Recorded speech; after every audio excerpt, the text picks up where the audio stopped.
There is no more hope left in this show, and you can take that two ways, guys. Welcome back to Fog Entertainment, episode 8 of season 5.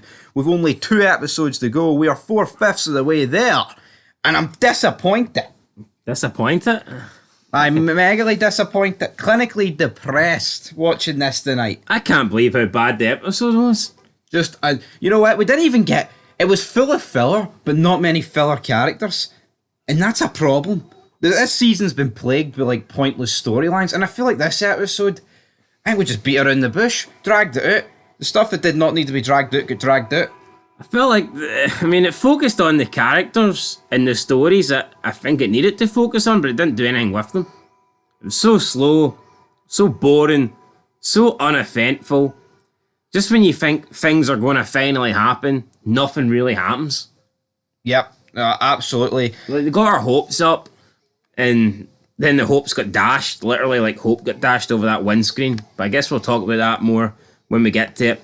Probably the only big character death. Probably the only character with a name to die. Can't think of anyone else who died. Yeah, no one else. Oh, well, actually, a couple of crow eaters, like, but yeah, we'll talk more about that as well when we get there. The whole show didn't make any sense. Like, I know Dan the Man likes to bash Elgin James and always criticise his writing.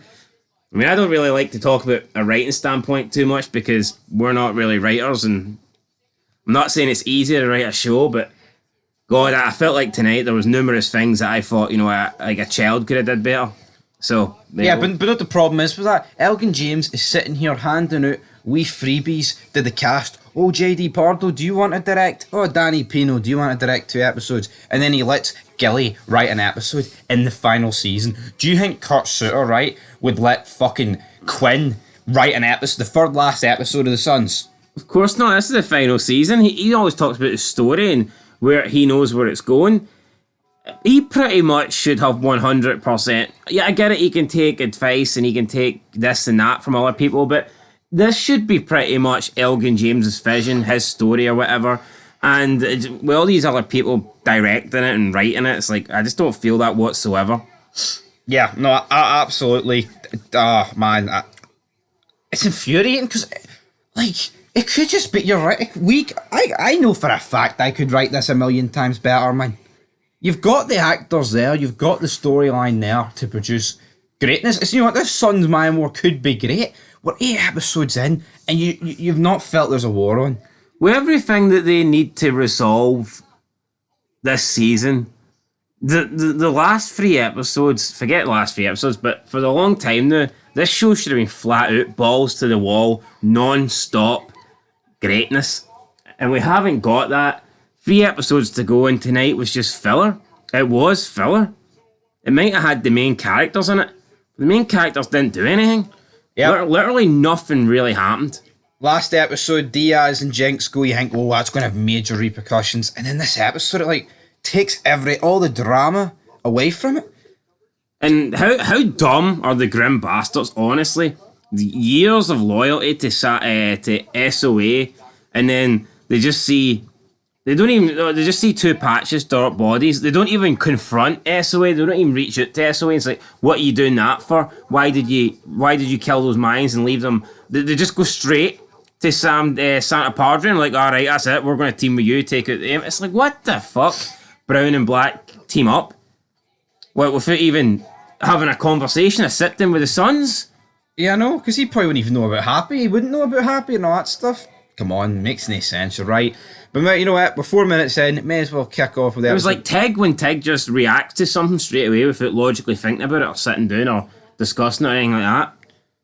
Yeah, no, yeah, you're right. Right, we kicked off the episode, we've got Gero and Downer. Downer's like, you did a bad thing, Gero, but we're backing you, you little fuck. So, let's dump the bodies. They get to the back of the van, like, oh, it smells like one of these guys shot themselves, and Gero's like, oh, I thought that was you. And I just don't like the way Gero's like disrespecting Diaz. Yeah, he drags him feet out and then he just lets his head crack off the ground. Downer tells him to have a bit of respect for the dead. Gero says it's alright, he didn't feel it. Then they position them up at the Grim Bastards clubhouse door, a bit like Cammy Hayes in Ireland. Come Hayes has come home, fella. Wasn't quite the short strand. Wasn't quite the short I wish it strand. was season for your sons. So, they leave them outside the clubhouse, and then Guerrero, again, spits on Diaz, and it's like, where's the brotherhood? I just don't see it. Like, the guy killed your dad, right? But it was business. It wasn't, yeah, like, they're trying to paint... no, look at the sons. Fucking look at what happened to Opie. And he forgive Tig and fucking Clay. Yeah, I know, but why is Guerrero trying to paint a picture that Ibarra was this innocent bystander? You know, we'll talk about that in a minute, but like, look at Sons of Anarchy. No. Even when Jax kills Clay, it's like, you feel like he had to do it or whatever, he wanted to do it, but I don't feel like we don't get to really see anything, but I doubt Jax was going over spitting on him and kicking his head when he's dead, like. Yeah, well, yeah, exactly. Yeah. It was just Jax felt that his death was a long time coming, but it's in the day, he still was a club member. Like, you still have respect for the fucking dead body. Like, but look at the Mayans just kill each other. I mean, Quinn said it perfectly later in the episode. Now we'll get to that a wee bit later. You guys kill each other more than we kill you. So. Yeah, and then Guerrero and Downer have an argument about who they need to ring the buzzer to alert the Grim Bastards. And then they're saying we'll do rock, paper, scissors. And you're led to believe that, wow, this must be dangerous because they don't want to do it. Literally, the buzzer that they need to ring is closer to their fan than the fucking bodies. So they could have rang this buzzer when they were dropping the bodies off. Yet they're making it as if it's a big deal, or whoever needs to ring this buzzer's in danger of being, like, I don't know, caught or something, or killed. Yeah. So they do the rock, paper, scissors. Downer on free just gives him a finger and jumps in the fan. So then Guerrero's like, titting and tatting about whether he's going to do it. So he runs over, hits it, goes to jump in the fan. Downer drives off a little bit, then slows down, then drives off again, slows down, then laughs, and finally lets Guerrero in and they speed off. And it's like, again, dropping off two fucking dead, still current club members, but dead now. And they're still, like, laughing and joking about, like, not letting them in. And the whole thing about who's going to press the buzzer. You're wasting fucking time doing rock, paper, scissors when you've literally just dropped off dead bodies in the middle of the street. And you're playing kids' games. I know. Oh, Jesus. Literally rock, paper, scissors, kids' games. When the fucking buzzer was right there. Man the fuck up. Just whoever's closest to it, hit it. I would have liked the scene, personally. Santa Padre discussing what they're going to do before kicking off the episode with this. But then again, if they did that, they probably would have dragged out for half an episode. So Well, I mean, Guerrero alluded to the fact that Easy was pissed off at him. I would have rather seen Easy being pissed at him. Yeah, I know. Rather than starting this right in the fan. Can you not see the aftermath? Someone maybe grabbing Guerrero, like, what the fuck did you do?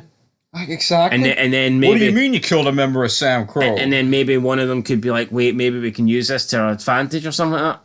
I don't know, what do we get? Nothing. Like Hank. Maybe Hank could have been the one to be like, grab him and like, what the fuck did you do? And then Easy's like, no, wait, maybe we can turn this around or what. But no, we don't get to see that. We just start with them dropping the bodies off. Yep. Crap. Ridiculous, man. Ridiculous. We then cut to Easy in a bath. In an ice bath. Ice bath challenge. Easy, you're about 6 years, 7 years, 8 years out of date. What's new? What is this? Oh, was this the 10 days wounds that he got battered by Travis in? This does nothing for me. Felipe receives a rap at the door. We think it's Angel, but it's Miguel. Come in, son. Right, let's just wrap this all up. Miguel confronts him, says, I know you're my dad by blood, but my dad, my father, Miguel Galindo Sr., whatever his real name was, Jose Galindo, that's his name. He raised me. He brought me into the world. He taught me everything in this world. He saw me become a man, damn it. So yeah, basically telling Felipe that you don't mean nothing to me. Surely this is something, right, that should have happened in like episode 1 of this season. Yeah. Why has he waited to episode 8 to say this? But I don't know. But then Felipe says, "Your dad. I knew your dad. We grew up together. He was a prick. He was a bastard." And it's like, wow, Felipe, because you're such a good guy, aren't you? You ran about in the same bloody crew as him. You did the same things he did. Why is Felipe acting like he's some sort of saint that didn't kill people? Yeah, like, the only reason Felipe got out is because of Angel. Like, Marisol was pregnant, so he jobbed out. Let's be like, we're not me. It's not like he had an agreement with Galindo. He's like, here, if I do this thing for you, Galindo, I'm getting out.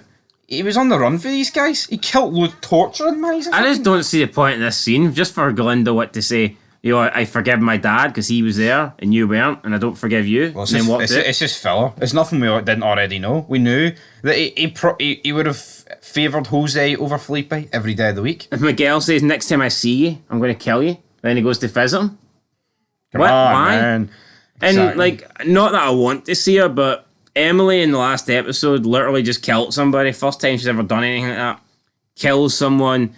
Then she seems to get back together with Miguel. They have sex, and we get to this episode, and we don't get Emily. So is that her and get Miguel just back together as normal? Happy couple after 2 seasons, 3 seasons, whatever.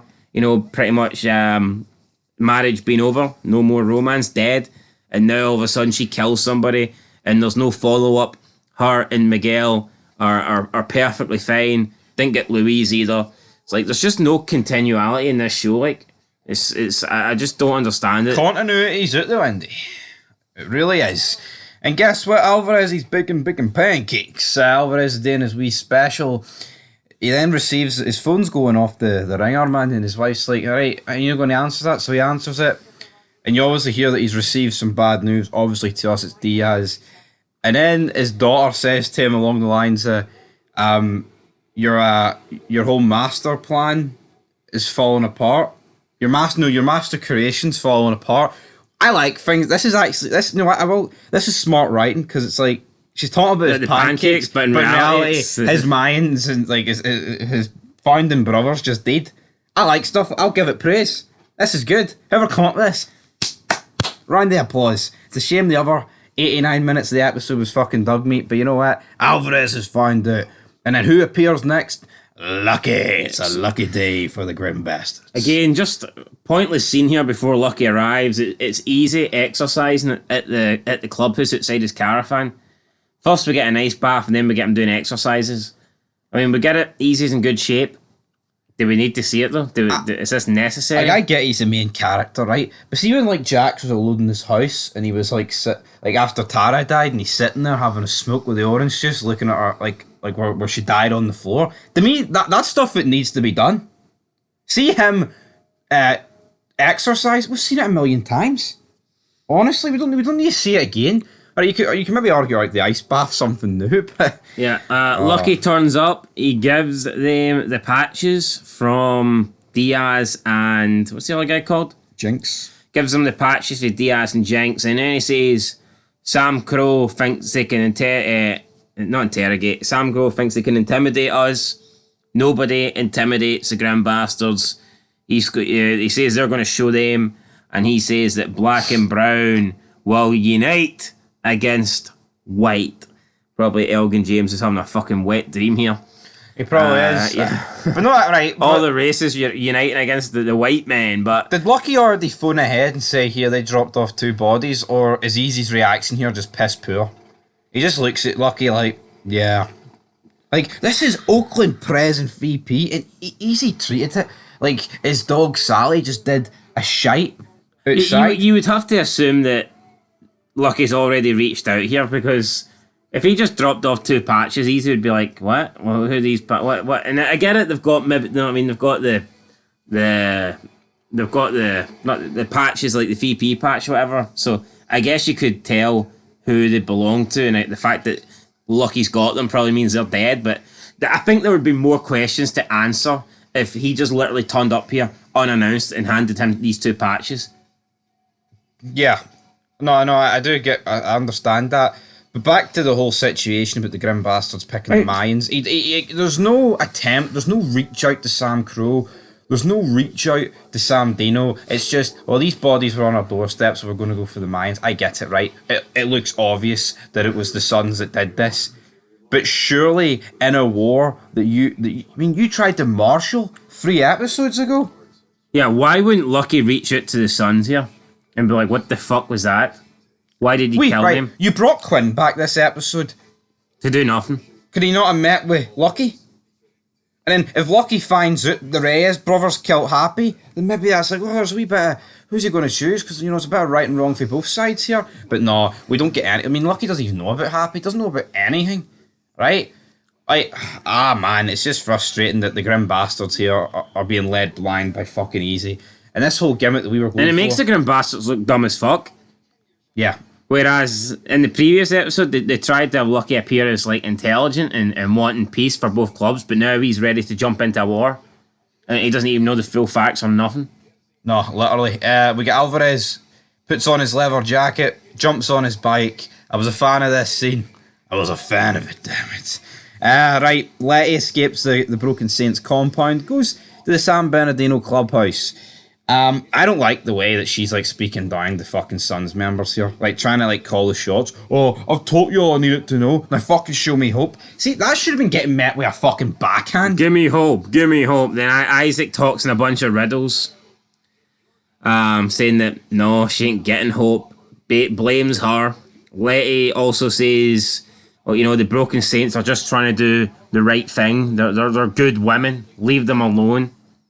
And then Isaac's like, no. And of course, they're good women because all women are good, all women are powerful in this show, and I guess all men are bad. I mean, that's pretty much, that has to be what we've went for here. Terry is in talking to Hope. She's trying to play on me Terry's soft side, and Isaac walks in and he's like, no, good morning, how you doing, Terry? Come on, Terry. Then we get pretty much a pointless scene here between Isaac and Hope. Just Hope going, oh, she's going to come back for me. Wait, you think fucking Letty's going to walk up in this clubhouse and drop, 12 Sam Dino members? Yeah, but Hope's not giving up. Hope is like, no, Letty will come back for me. She won't leave me here. She's going to come back. We're going to be together. Isaac also is refusing to give Hope any food until she goes back on the drugs, goes back on the gear. It's like, what the fuck is this? Terry's looking on. I don't think he approves of what Isaac is doing, but he allowed Isaac to be the president, so that's on Terry, really. There was a lot of potential for Terry going into this season, but you know what? Looking back on it, Tig should have just killed him in the hospital. You should have. But then again, that wouldn't have made sense either, would have? Probably not, but I mean, I'd have took it last season. At least SOA don't kill their own.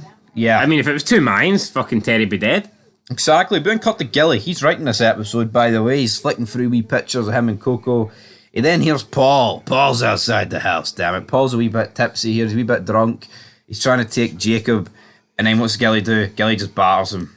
Did Gilly book himself to win this fight? It looks that way, doesn't it? Who wouldn't book themselves to beat CM Punk? Everybody beats CM Punk. Yeah, I would have been questioning the writing if Paul beat him. Right? But CM Punk, guys, is 0-3. I think that phone call for Dana White's never coming now. Can't beat Gilly. Can't beat his addiction. Can't beat Dynamite in the ratings. Can't beat much, can he? No, he definitely can't. And then up next, for me, probably scene of the episode, we have Quinn. Don't know where he is. I'm going to assume it's some San Bernardino location. He's like fixing a bike with like a bunch of San Dino members. And then who confronts him? It's Alvarez who pulled the trigger, motherfucker. I mean, it was a good scene, but there wasn't much to it, like, in reality. Alvarez confronts him, and then kind of what we see in the trailers, what we got here. Quinn says, well, the Reyes brothers killed Happy. And Alvarez didn't know about this. And then Quinn goes on to tell Alvarez that it wasn't them that pulled the trigger. Although my question is, why wasn't it them? Like, Quinn says, yeah, the Reyes brothers put this whole thing in motion. They're the one that killed Happy. And then Quinn says it wasn't them that killed Diaz and Jinx. But, I mean, I'm thinking, hold on here. If they killed Happy, then why the hell was there no retaliation? Why wasn't it SOA that killed these two Mayans? Yep. So Alvarez kind of believes this at face value. He's like, yeah, you know what? Actually, I probably should have believed that Santa Padre would do this before you guys. Throws his gun down. He's like, you guys could kill each other. It's like, what, is that it, Alvarez? Is that all you've got? Why the fuck wouldn't they just... See if they really want... See if they were going to get retaliation. Why wouldn't they just go down to Santa Padre? Why would they take out the two Oakland guys?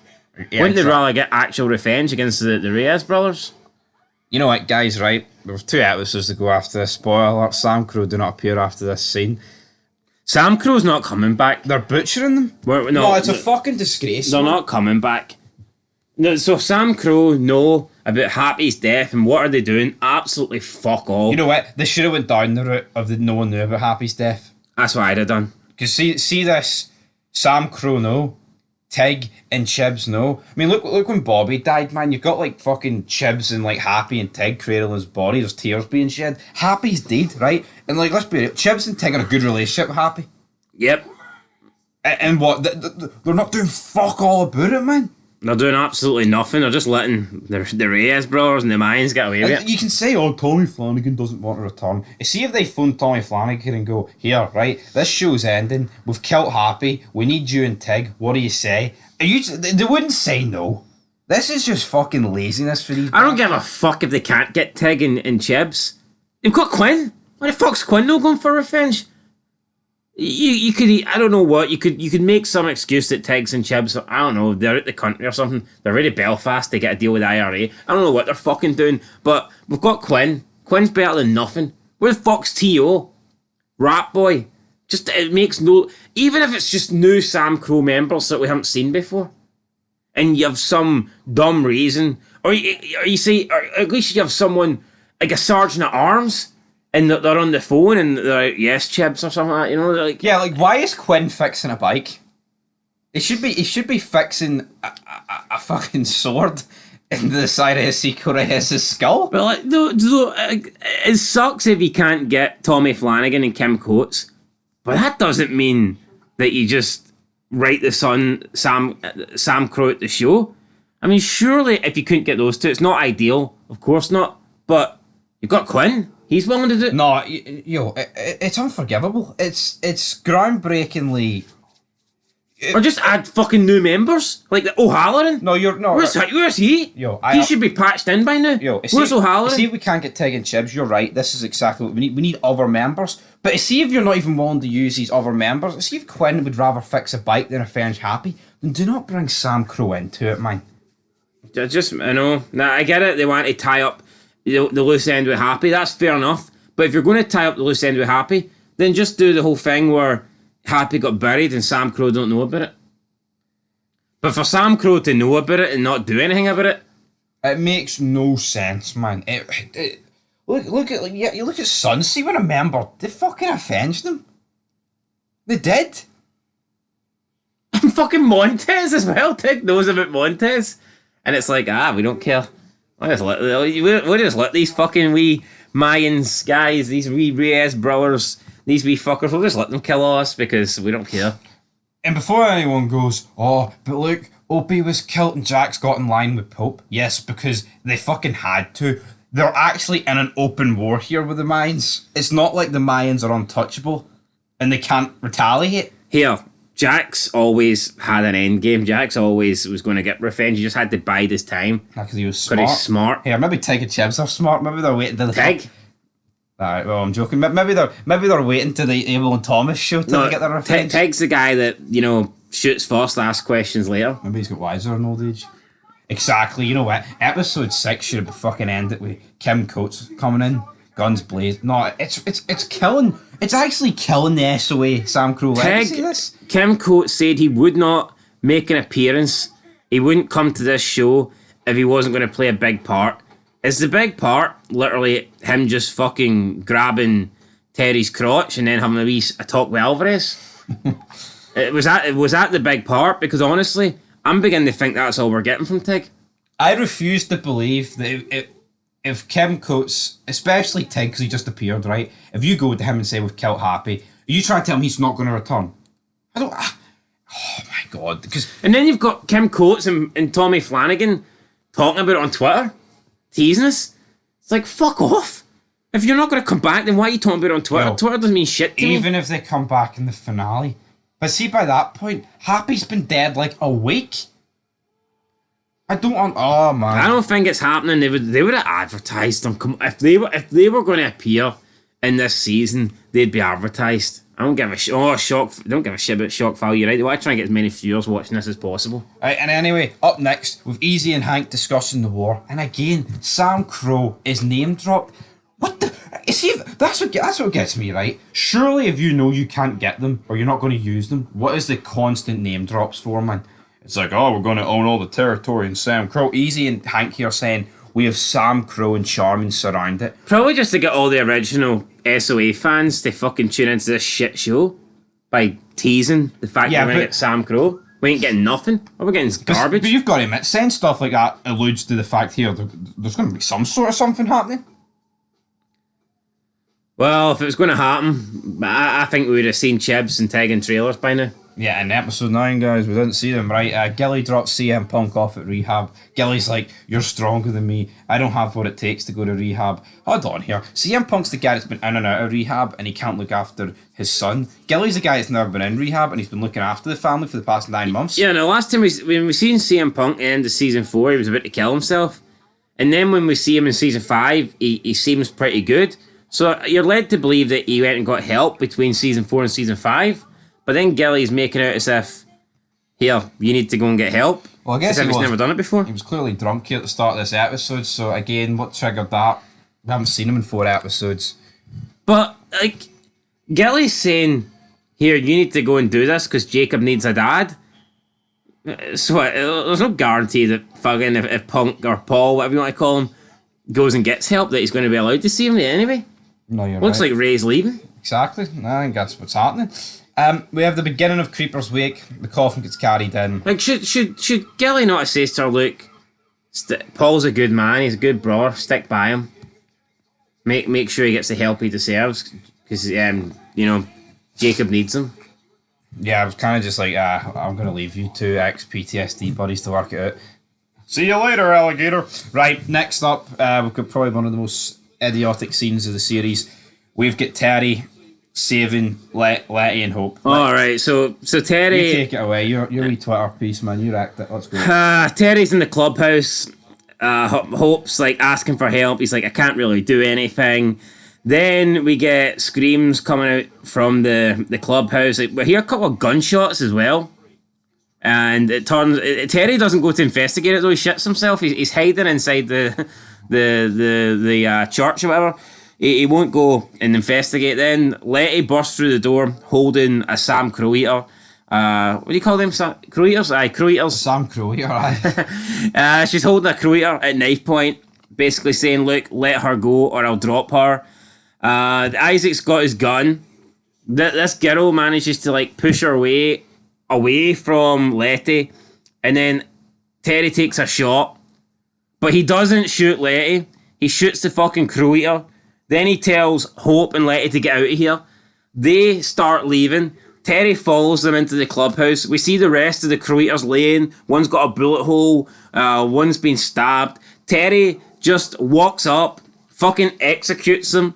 Executes like 3 or 4 women here that obviously he must have knew. He must have been close to. They were working with SOA. They were Crow Eaters working in behind the bar, etc.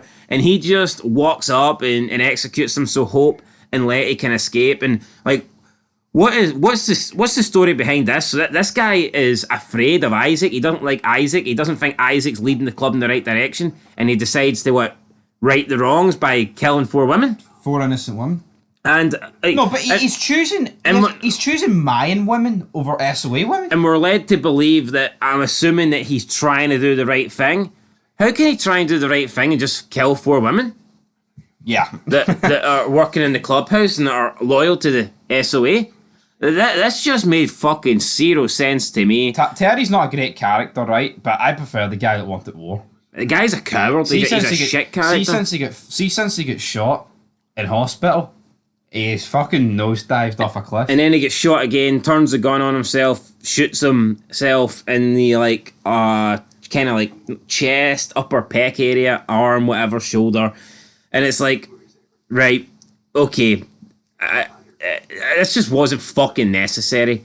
I get it, oh, these women are going to tell Isaac or whatever, but so he kills 4 women? I just didn't understand that. Is he going to say here, oh, this was the Mayans that did this, not let... So, what? So Isaac's going to... What's he going to believe? Is Isaac going to believe that, right, the Mayans bust in, they killed everyone but the actual member, or is he going to believe that Letty bust in and killed 4 women? And took Terry down and he wasn't able to do anything? Either way, this should result in Terry getting stripped of his patch or something. And also, at this point, Sam Dino had rode off. We're led to believe that they're going to visit the Broken Saints. Or potential. Why the fuck was Terry left behind like a prospect? Why was this guy left behind to look after Hope? No, there's a Fed commentary. No. What The fuck? This is a prospect job. Yeah, no, you're right. Leaving someone behind to look after Hope who's been held here captured. That's the job of a VP. Absolutely. He's not even a VP. Joker's right. He is a joke. This guy's not on. And while we're talking about this, let's just cover what happens. So we've got Letty and Hope riding off into the sunset on the highway. Letty's like, we can go here, we can go there. I know the guy with no fingers, he can help us out. He won't find us. Hope's like, no, he'll always find me. He's always going to get us.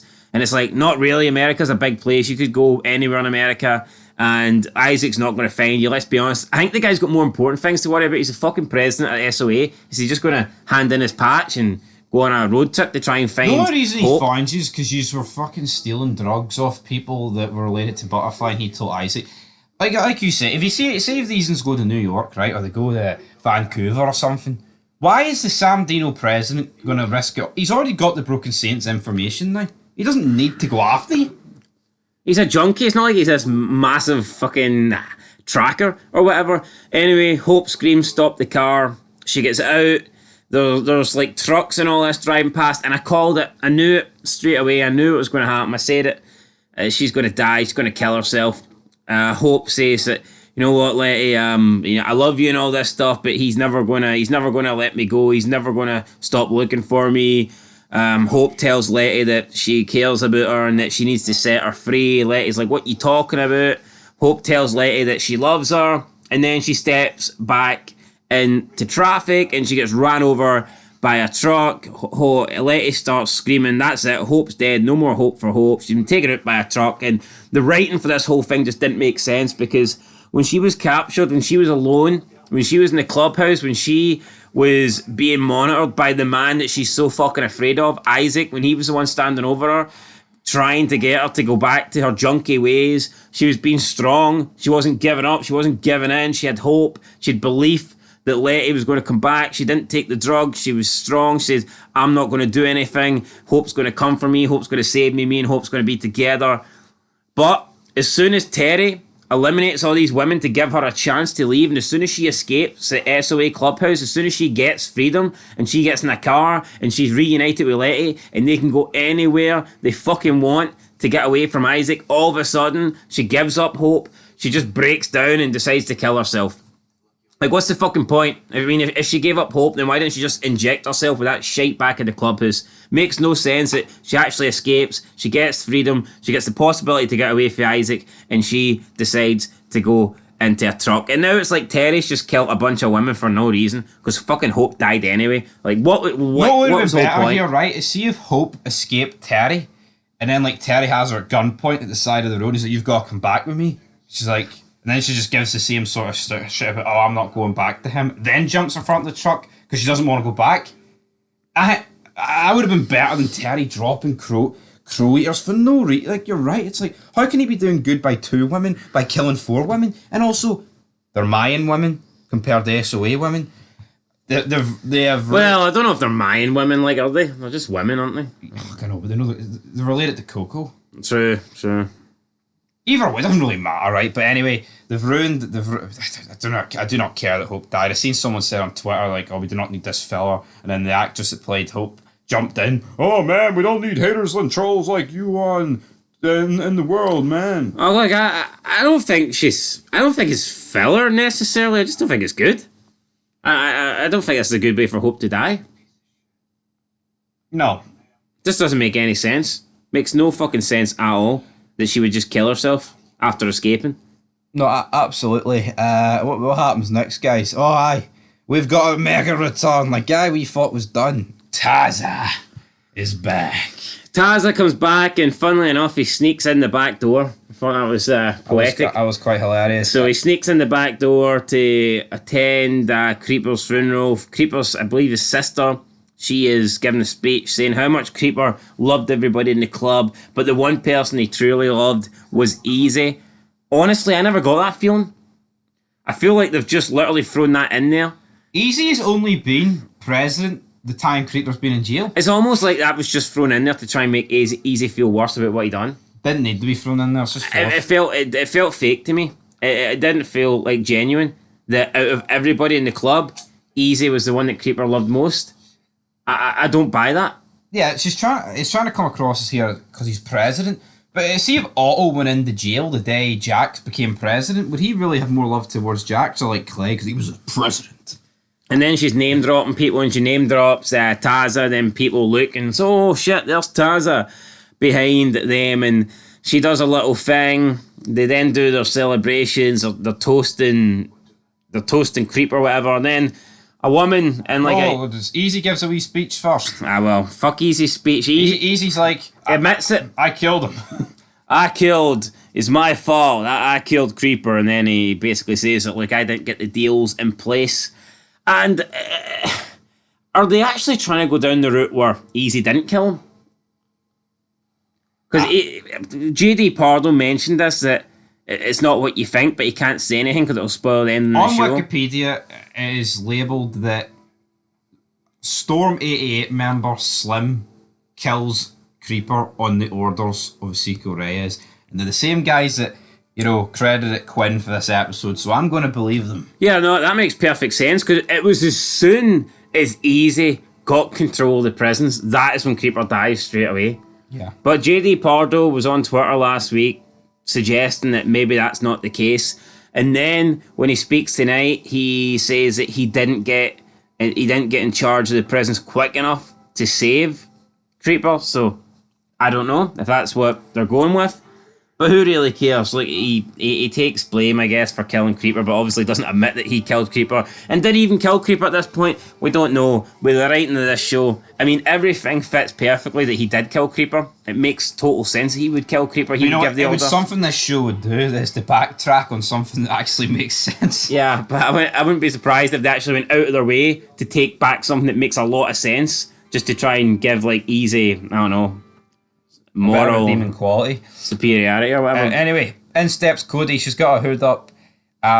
She puts a wee flag. They're like, down. Who's that? And Bishop's like, oh, that's Creeper's old lady. Then she takes her hood off. She gives Easy this like really fucking dodgy look. Well, she doesn't need to do this, right? We know that she knows, right? And I tell you who also noticed this, Angel. Yeah. Angel was, unless they just panned to Angel's face for no reason. But Angel was definitely observing the look that Cody gave Easy. And I'm assuming Easy was observing it too, because Easy is pretty smart, even though the guy makes it. I did predict like 6 episodes ago that Cody's going to go to Alvarez. And I feel like once Cody tells Alvarez that Easy is a rat, he's essentially got Creeper killed. That will give Alvarez the official green light to fucking wipe out Seco. Green light. But did she really... It's not really smart for her to stare Easy out here, because I feel like Easy now has doubts in his head, like, oh god, she might know. She could have just said it right there and then, but then again, who would believe her, really? And if she says that I was a spy, then maybe she'd just fucking get dropped next to Creeper. It would have made the episode interesting. It would have been nice to have seen how they would have got their way out of that. Yeah. But I don't. Even if they believe her, then aren't they going to kill her too? Because she's basically saying, I got Creeper put away, I got Creeper killed. Yeah. I was trying to take these all down. Exactly. So it's like, maybe the fact that Alvarez is out, she'll go to Alvarez, since he could be that. We'll have to wait and see. Also, Chucky did get a name drop in the Hope and Letty scene, but anyway, enough of that. I mentioned that. I called him the fingerless guy. Did you? That's enough of a name drop for me. I sunned out because it would bore me. I couldn't remember his name, so there you fucking go. Alvarez burns his cup. Yeah, Alvarez. Does he? I seen him cut his patches off. I didn't see him burn it. He burnt the patches, not the cup. If that makes sense. He cut off the president, cut off the Mayan bit.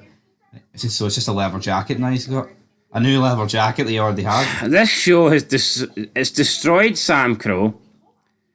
It's not putting Marcus Alvarez in the bin. Yeah, it's not doing Marcus Alvarez any fucking favours. First of all, after season 1, he simply gives it all away to go to just get. See that the club is, in my opinion, the club. The only thing that frees you from the club is death. That is pretty much it. Yeah, and in this episode, we've got Mayans wearing Sun's cuts. It's just... what would Clay put on fucking El Padrino's cut? I don't like that. I don't. Yeah, the cut's supposed to be like a sacred thing. Yeah. But no, but back to my point, it's like I'm led to believe that the only thing that frees you from your club responsibilities is death. Yep. But we've seen Alvarez in season 1 give up the cut to go and work for Galindo. I mean, then he comes back, then he gets voted out, then he feels sorry for himself down in the dumps for 6 months. Then he finds out that his fellow first two member, Diaz, is dead. Goes to Quinn, doesn't get the news he was expecting, then just throws his gun away and goes home and cuts up his fucking cut. It's like... Yeah. I don't like it. How can they hype up, oh, Alvarez confronting Samcro, he's on the warpath, and then he does this. He just... yeah. Although, I wouldn't... should we expect anything more for the guy that killed his own son? Probably not, right? But see, to be honest, see with his own son, at least you could say that was club business. Yeah. That kind of had to be done. Yeah, I know, but see at the end of the day, right? I don't think he's done here. There's obviously another part of this story. I'll tell you what, see if Alvarez just goes back to making pancakes, man, I will be clinically depressed. Taza walks out onto the porch. Bishop confronts him. I mean, it was good seeing Taza, and I feel like this season and probably the past 6 months of Easy's leadership, it's probably made Bishop realise that fuck, he had it good when he was pres and Taza was his VP. He did. Very good. And he's like, the past is the past. It's a shitty time to come back, but if you want to come back, brother, then you come out of that closet and you come back. Yeah, so Bishop basically gives Taza a peace offering, saying that, yeah, look, why don't you come back? So, yeah, no, I mean, Taza, Bishop, are they on the same page now? I guess so. Yep. Ray says goodbye to Gilly as he pulls up. Everyone on Twitter saying this was a great scene. Did nothing for me. Did it do anything for you? No. It was Rey Mysterio, maybe, but not Ray. You do know it's just her Ray and Rey Mysterio. It's not spelt the same, like. But well, to me, there's only one Ray. Could not got Ray on this show. Well, what way is her spelled? R-A-Y? R-A-E. Could Ray not have played a prospect or played Soledad's fucking brother? No. Oh, he's fucking great. Speaking of Soledad, where's Soledad? Where's the LNG? I don't know, maybe she fell in the toilet and got stuck. Non fucking consistent. And it's like Gilly's literally... It feels like Gilly was on about how he needs to send Punk / Paul to rehab so he can be the father that Jacob needs. And then it just looks like in this scene that Ray's leaving with Jacob. Now, you could say that she's just leaving his house, but I kind of had the feeling that they're going for a fresh start. It's like, why is Gilly not saying, no, look... Paul's been through a lot. He's your husband. Marriage is supposed to be through better and for worse. Give him a chance. He's been a dad for Jacob over the past 12 years. He's trying to get help. Stick by him. I think we should have seen something like that from Gilly. Yeah. Where Gilly's saying to Ray, look, you need to... Paul's making a try here. He's attempting to get better. You need to be by his side. But we don't really get that. So Paul could be getting help, but at the end of the day, he's going to come out and still not have his fucking family. Gilly might not have them, but neither does Paul. Maybe. So, I mean, Jacob has went from having 2 dads to no dads. I just didn't really get the point of this scene. No. Angel returns home. Felipe's like, this has always been your home, Angel. 2 seasons, though, of this whole punk pish to end like this. The way it started, Gilly alone and no character development whatsoever. Anyway, Angel's returned home.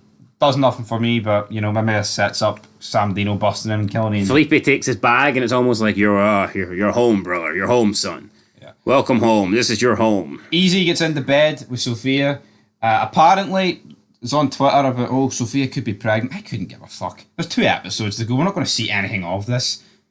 What relevance is it? Right, maybe she'll die and I'll have a bit more weight. Easy's like, you just killed my son. But does this really matter? I don't see what Sophia being pregnant is going to change. Unless Easy's like, I guess if she dies, it makes a wee bit... Like, you'll be like, I was going to be a father. But so you might care about her a bit more? I don't know. I feel like the way... Would Easy really care, man? Would Easy be like, yeah, abortion? Would he be pro-abortion or... I think they've ruined Easy character. Yeah. He doesn't need Sophia. I think the first... I think since he's been, I used to like Easy, but I think since end of season 3, he's been really unlikable. I feel like ever since he got given the VP patch, that's when I didn't mind him early season 4. I like the dynamic of him and Manny, but I feel like ever since he got the VP patch, and then all of a sudden he thinks he's untouchable. Yeah, I don't like President Easy. But again, I feel like at the end of season 3, he just lost his moral compass willing to blow up kids. Yeah, I mean that's mental, like absolutely mental. Right? Plus, also people say he's had a tough decision. He's had a tough run as president. I think since Easy got put in charge, he's pretty much escalated every situation he could. He's poured gasoline onto every single fire that's available to him. Like definitely, when Jax gets the president patch, I mean the Suns are already up shit creek with no paddle. Yeah, like see with the Mayans, like he's the one that. Alright, I guess he wasn't present like when he decided to kill Kanji, but he's the one that went down that path. He's escalated the SOA war. Yeah. I get they were at war, but like Alvarez wanted peace. Alvarez didn't want to do the whole drug thing. Easy's the one that pushed for this.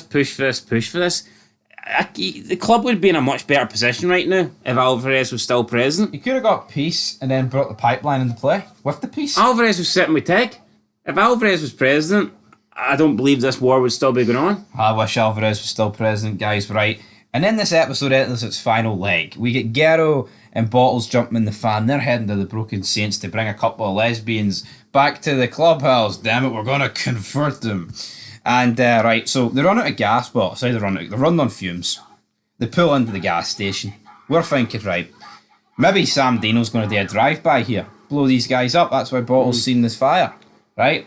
Turns out we're not going to do that. What we're going to do is we're going to sit at a gas station and either of us are both afraid to get out in case the other one drives off. What the fuck is this? Yeah, so they're arguing about who's going to get the gas because each believe that if they get out to pump gas, the other one's going to drive off without them. I mean, first of all, couldn't the person getting out just fucking take the keys with them?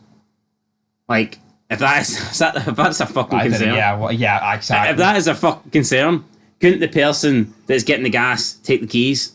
Switch off the ignition, take the keys with you. Therefore, the other person can't drive off. But this is just embarrassing. What are we doing here? Honestly? It kind of goes with the whole Guerrero thing with Downer at the start. They're playing rock, paper, scissors to see who rings the fucking bell. Yeah, they're treating the Mayans like it's a summer camp. But see, they knew here, if they did not fill up, they were going to run out of fuel. Yeah, but they don't fill up. They just decide, why don't they both get out? Take the keys, both get out. There's just, and then Guerrero's making a bunch of your mum jokes. Bottles is making a bunch of your mum jokes, and touchy subject for Guerrero, man. Especially considering like his dad, that he just got revenge on his dad's killer. I feel like making parent jokes is a wee bit too fucking soon. Aye. Previous night, man, he dropped. Yeah. Right, they see smoke in the distance, they run, they get to the Broken Saints, it's on fire. Yeah, you see Broken Saints members pulling other members out of their fucking farmyard or whatever it is they have. They're pulling people out. Bottles looks on and you see the explosions, you see the flames through his fucking glasses, you get to see his point of view, I guess. And we're thinking, right, okay, we've already seen this. We've seen this in the trailer. What happens after this? What's the big thing that happens after this? Because I think we pretty much knew that the flames were probably from the Broken Saints, but we want to know what happens after this. And what do we get? End credits. We get nothing. End credits. So the episode ends on the scene that they showed us in the trailer. How fucking weak. I mean, what a letdown that is. Oh, yeah. The ending being the same scene that they showed in the trailer. I'm lost for words. What I'm more lost about is the fact that we are led to believe that Sam Dino leave the clubhouse about 12 members strong, and one of them sneaks in while the other 11 sit outside. Yeah, so Sam Dino go to the clubhouse with all these members, and they just throw in like a Molotov cocktail and then that's it, drive off? I'm sorry, this should have been Sam Dino burns this place to the ground. And killed them all? And maybe if you want to leave one alive, they'd be like, oh, well, it was Sam Dino. Nah, they should have got the Diosa treatment. No, they should have. This makes no sense. Even Isaac insinuated that I was going to kill them all. Yeah. So what did he do? Change his fucking mind? Here, unless one member of Sam Dino's went and did this and Sam Dino have went somewhere else. But why would they show us all of Sam Dino leaving the clubhouse? Well, all of Sam Dino apart from the VP. Yeah. The VP, like... No, but like, yeah, let's talk about the VP. We've seen him massacring 4 women. We've been talking about recently that probably wouldn't want to show men what but that's proof that they're alright with it. So why couldn't... You know what, guys, right? This episode fucking sucked. And I know the funny thing is, I feel like if this episode was like episode 3, it would have been passable. Or if it was in a season that wasn't the last. Yeah, but let's be real.